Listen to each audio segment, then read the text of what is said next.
Horton Hatches the Egg by Dr. Seuss. Horton hatches the egg. Sighed Maisie, a lazy bird hatching an egg. I'm tired and I'm bored and I've kinks in my leg from just sitting here all day after day.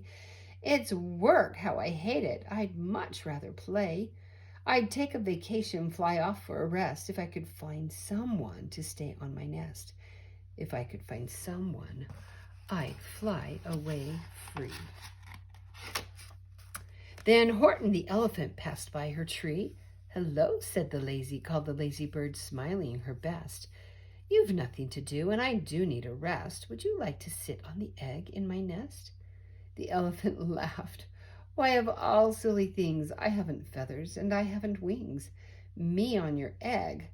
Why, that doesn't make sense. Your egg is so small, ma'am, and I'm so immense. Tut-tut, answered Maisie. I know you're not small, but I'm sure you can do it. No trouble at all. Just sit on it softly. You're gentle and kind. Come be a good fellow. I know you won't mind. I can't, said the elephant.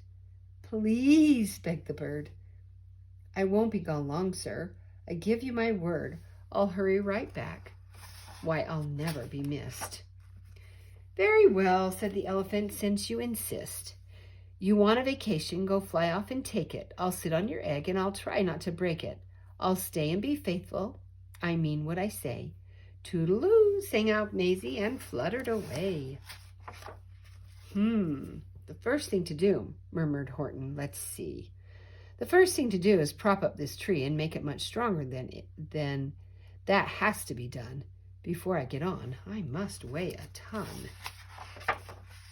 Then carefully, tenderly, gently he crept up the trunk to the nest where the little egg slept. Then Horton the elephant smiled. Now that's that. And he sat and he sat and he sat and he sat. And he sat all that day, and he kept the egg warm, and he sat all that night through a terrible storm. It poured, and it lightened, it thundered, it rumbled. This isn't much fun, the poor elephant grumbled. I wish she'd come back, 'cause I'm cold and I'm wet.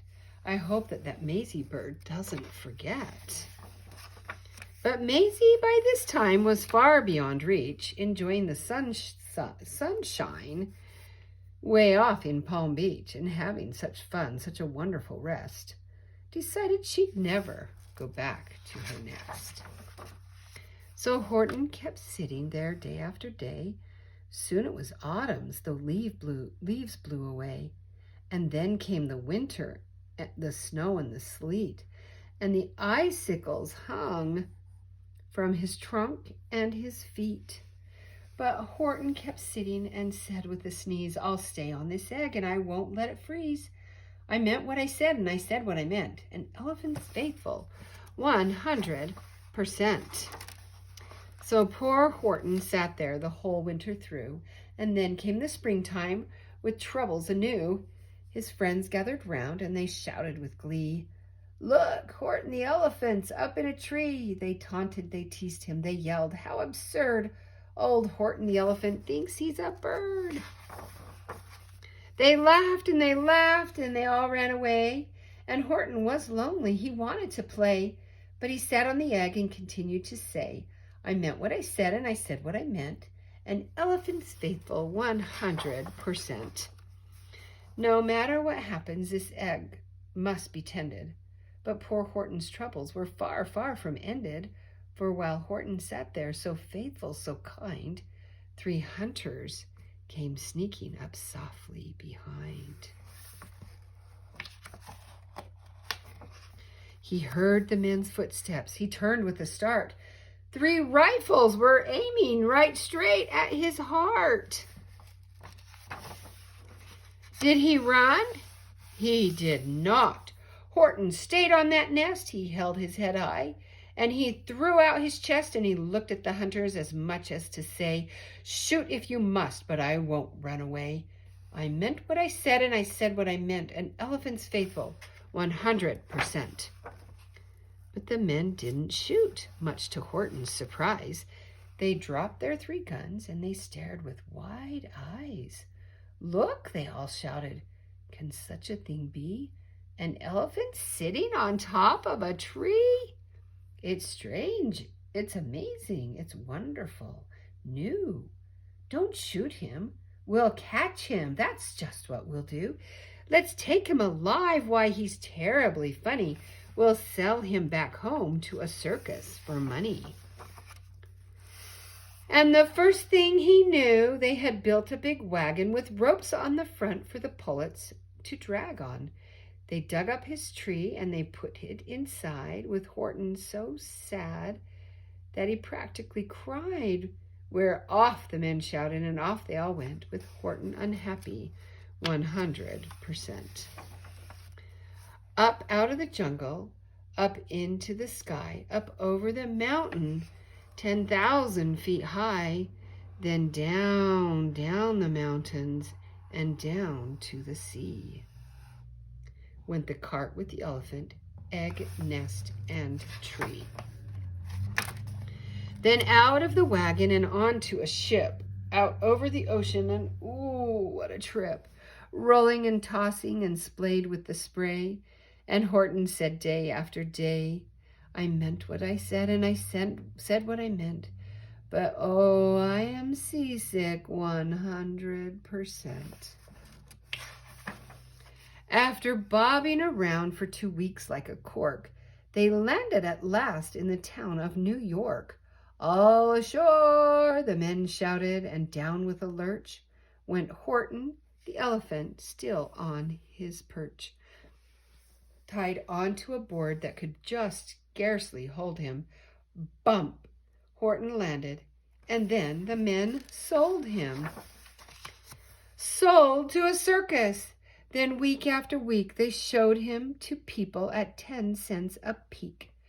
They took him to Boston, to Kalamazoo, Chicago, Weehawken, and Washington too, to Dayton, Ohio, St. Paul, Minnesota, to Wichita, Kansas, to Drake, North Dakota, and everywhere thousands of folks flocked to see and laughed at the elephant up in a tree. Poor Horton grew sadder the further he went. But he said as he sat in the hot, noisy tent, "I meant what I said, and I said what I meant. An elephant's faithful 100%. Then one day the circus show happened to reach a town way down south, not so far from Palm Beach. And dawdling along way up high in the sky, who of all people should chance to fly by but that old good-for-nothing bird runaway Maisie, still on vacation and still just as lazy. And spying the flags and the tents just below, she sang out, "What fun! Why, I'll go to the show." And she swooped from the clouds through an open tent door. "Good gracious," gasped Maisie, "I've seen you before." Poor Horton looked up with his face white as chalk.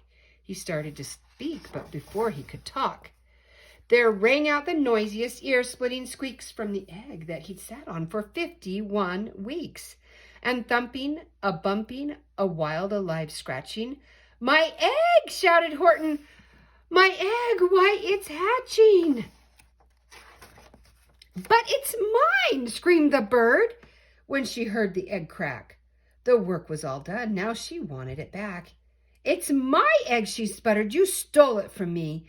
Get off of my nest and get out of my tree." Poor Horton backed down with a sad, heavy heart.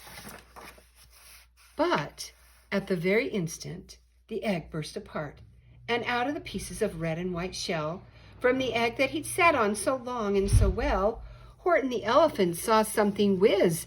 It had ears and a tail and a trunk just like his. And the people came shouting, "What's all this about?" They looked and they stared with their eyes popping out. Then they cheered and they cheered and they cheered more and more. They'd never seen anything like it before. "My goodness, my gracious," they shouted. "My word, it's something brand new. It's an elephant bird." And it should be like that. because Horton was faithful. He sat and he sat. He meant what he said, and he said what he meant. And they sent him home happy, 100%. The end.